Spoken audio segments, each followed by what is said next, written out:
Indian food হাটে আমার প্রিয় দর্শক বন্ধুদের স্বাগত। আমি আজকে বানিয়ে দেখাবো কামরাঙ্গার আচার। আচারের নাম শুনলেই আমাদের সকলের জিভে জল আসে। আর এই কামরাঙ্গার আচার খেতে খুবই সুস্বাদু হয়। এই আচার বানাতে আমি নিয়েছি কামরাঙ্গা। আমি এখানে 5 পিস কামরাঙ্গা কেটে নিয়েছি এবং একটি পিস কেটে আপনাদের দেখাচ্ছি।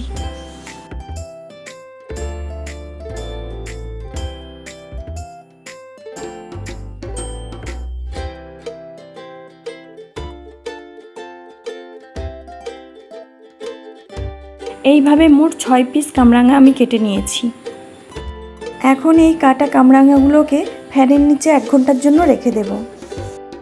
1 ঘন্টা পর শুকনো কড়াই ভেজে নেব 2টো শুকনো লঙ্কা। লঙ্কাগুলোকে কিছুক্ষণ নাড়াচাড়া করার পর এর মধ্যে দিয়ে দিচ্ছি 1/2 চা চামচ 5 ফোড়ন, 1/2 চা চামচ গোটা ধনে, 1/2 চা চামচ গোটা জিরে, 1/2 চা চামচ কালো সর্ষে। এই সমস্ত উপকরণগুলোকে কিছুক্ষণ নাড়াচাড়া করে ভেজে নিচ্ছি।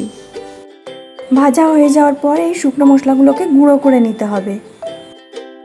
এরপর কড়াইতে দিয়ে দিচ্ছি 1.5 টেবিল চামচ সর্ষের তেল। তেল গরম হলে দিয়ে দেব 2টো গোটা শুকনো লঙ্কা, 2টো তেজপাতা।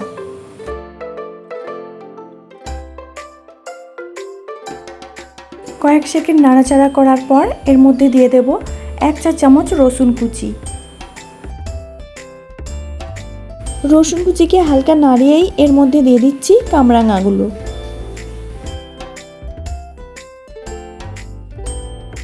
প্রায় 1 মিনিটের মতো কামরাঙ্গাগুলোকে মিডিয়াম আঁচে ভেজে নিচ্ছি।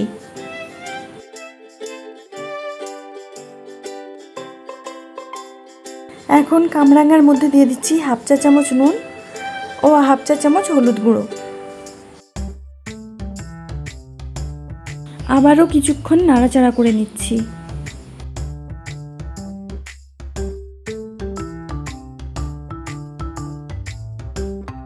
হলুদ নুন দিয়ে কিছুক্ষণ নাড়াচাড়া করার পর এর মধ্যে দিয়ে দিচ্ছি 100 গ্রাম আখ গুড়। আপনারা চিনি দিয়েও এই আচার বানাতে পারেন। গুড় দিলে আচারটি দেখতে সুন্দর হয়, তাই আমি এখানে গুড় ব্যবহার করলাম। গুড়টিকে কামরাঙ্গার সঙ্গে মিশিয়ে নিচ্ছি।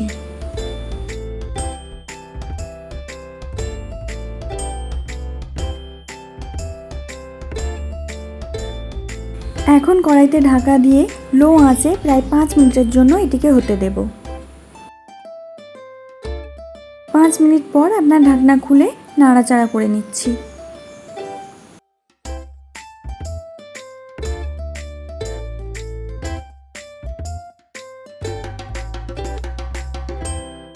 কামরাঙ্গাগুলো ভালোভাবে সেদ্ধ হয়ে গেছে। এখন এর মধ্যে দিয়ে দিচ্ছি 2 চা চামচ ভিনিগার। ভিনিগার দেওয়ার কারণে আচারটি অনেক দিন পর্যন্ত ভালো থাকে। দিচ্ছি ভাজা মশলা গুঁড়ো। মশলাগুলোকে কামরাঙ্গার সঙ্গে মিশিয়ে নিয়ে প্রায় 30 সেকেন্ড পর গ্যাসের ফ্লেম অফ করে দেব।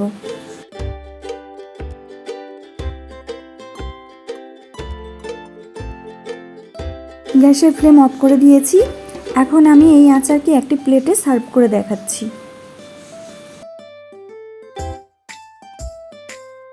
আচারটি দেখতে যেমন সুন্দর, খেতেও তেমন সুস্বাদু। আপনারা বাড়িতে অবশ্যই আমার এই রেসিপিটি ট্রাই করে দেখবেন এবং কেমন হয়েছে তা আমাকে কমেন্ট করে জানাবেন। রেসিপিটি ভালো লাগলে প্লিজ একটি লাইক দিয়ে আমার চ্যানেলটিকে সাবস্ক্রাইব করে নেবেন। আর আমার আরও নতুন নতুন ভিডিওর আপডেট পাওয়ার জন্য পাশে থাকা বেল আইকনে প্রেস করে দেবেন। সকলে ভালো থাকবেন ও সুস্থ থাকবেন।